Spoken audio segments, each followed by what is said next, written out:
All right, guys, are you ready for your next comedian?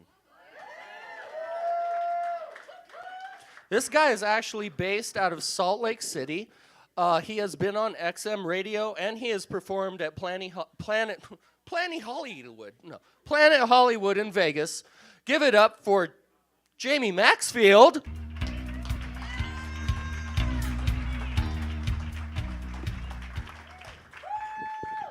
Thank you. Excited. I'm excited. I don't know if I'm excited. I'm as excited as you guys. Yep. Yeah. Actually, you know what? If I was to use one word to describe how excited I'm feeling right now, only one word comes to mind. It's not that word. It's this. I kind of feel like a ShamWow. That's right. Soft enough to caress a baby, yet strong enough to smother a hooker. That's how good I'm feeling right now. That's an amazing feeling, by the way. That's amazing. Like Oleg said, I am from Utah. So, of course, when I travel to do comedy, I always get the same question when they find out I'm from Utah, right? What question do they ask? The first question, right? Actually, no, that's not the question. The question they ask is your beer different? And that's right. Our beer is different in Utah, right? It's actually got a lower alcohol level in it than the rest of the 49 states. And a lot of people think that's a bad thing. I personally think that's a good thing. I actually think Utah beer is a public service because Utah beer keeps ugly people from breeding. Because I guarantee you'll run out of beer money long before she looks good. Thank you, Utah. It's a lot of fun. Got fishermen here? Any fishermen? Yeah, got some fish. You like fisher? Okay. A little secret. A lot of women think that all men love to go fishing. That is not true. All married men love to go fishing. After a couple years of being married, you're just like, I got to get the hell out of here. Like, I got to go someplace this woman will not follow me. Where am I going to go? I know, the wilderness. Yeah. And you show up in the wilderness, and you walk around for hours. And then you stumble upon a lake, and you just sit there with a fishing pole, and you just stare for like 8 hours. And you're just like, maybe I should just walk in.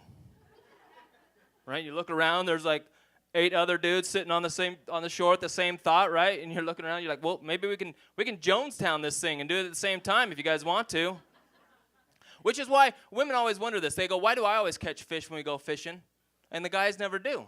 It's because we don't even know how to put bait on a hook. We're just showing up with a pole just to get out of the house. That's all we're doing. That's why we do fishing. That's why we like fishing. I'm married.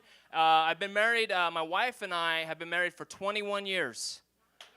21 years, yes. That means our marriage is old enough to buy handguns and alcohol, which seems like appropriate thing to buy each other for your 21st anniversary. We actually got married at a really young age. We actually got married actually in high school, mainly because we thought we'd get extra credit in home ec class. That is not how that turned out. So we did not get extra credit for that. We have kids now. Kids are a lot of fun. We have 6 children. 6 kids, I know.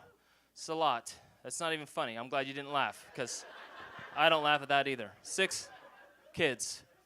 And like at this point, like that means it's a 3-to-1 kid to parent ratio, right?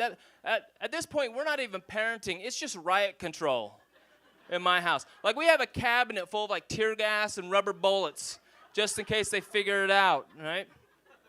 But having 6 kids is actually a great way to discipline your kids. Because if like one of them acts up, you can kind of pull them to the side and you can go, listen, Jeremy, there's 6 of you. I honestly don't think the neighbors would notice if one of you came up missing. And they straighten right up. And as parents these days, that's all we can do, right? Like all we can do is threaten our children. When did spanking stop? When did that happen? Like, did anybody grow up getting spanked? Yeah. Applaud child abuse. Keep it going. Like I grew up in the 80s, right? During like the golden age of spankings. There was no timeout. There was just knockout. That was our option growing up. But here's the problem with spankings. At some point in your life, spankings no longer hurt. They were kind of funny.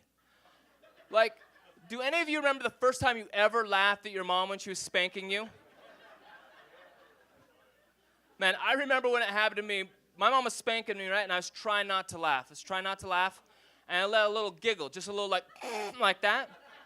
She got really pissed, started spanking me even harder. And quite honestly, I just got embarrassed because my kids were there. Like, sorry, kids, you had to see that. I told her bare butt was not necessary, but she insisted. So enjoy that childhood scarring, children. Enjoy that. That's fun. Birthdays were tough on me growing up, though. Birthdays were really hard on me, mainly because my parents would always get my birthdays wrong. Like when I turned they'd always put the wrong number of candles on my cake. When I turned 8, they put 10. When I turned 13, they put 5. Turns out they weren't celebrating my birthday. They were actually counting down to the day as I moved out of the house. Yeah, which are two different things that happen on the same day, right? But the other thing that was bad for me on my birthdays were my birthday presents. Like, I've gotten really bad birthday presents. And whenever you get a bad birthday present, they always say this. They always say, well, it's not the gift that matters. It's the thought that counts, right? Which is great, unless, of course, that thought is a bad thought. Another great example, when I was a kid, my dad bought me a boomerang for my birthday. I was like, awesome, boomerang. This is so much fun. I could throw it around and kill dingoes. This is so cool, right? And I was super excited until my mom told me that he just didn't want to play catch with me anymore.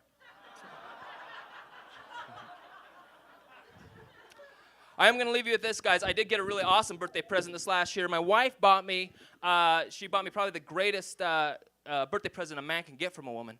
My wife bought me a Kama Sutra book. You guys know what that is? Yeah. It's basically a comic book of sex positions is what it is, right?